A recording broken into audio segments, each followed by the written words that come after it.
Last week's Torah portion recounted one of the most miraculous, monumental occurrences in all of human history, the giving of the Torah, God's will given to man in this world.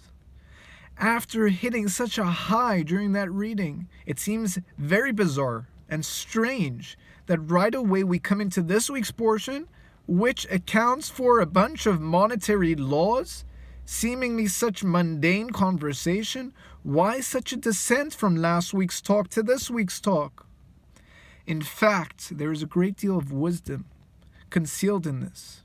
Something that maybe women understand better than men, which is why our sages tell us that God initially spoke to the woman first and the men later, knowing full well that the woman got the hint, but the men, well, they're going to need a little bit more details and explanation in order to get the hint.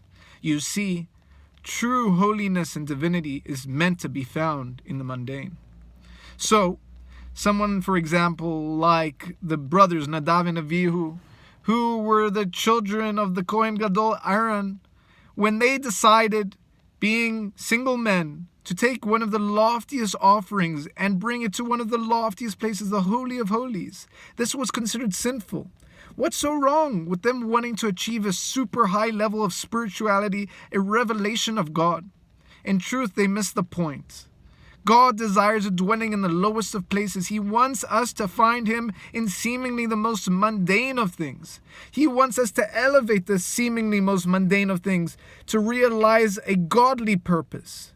God wants us to relate to one another, to relate to the animals and the plants and everything in this world, and to draw divinity there. This is His goal. And therefore, when you try and separate from the world, when you desire not to get married, you are actually going against God's will.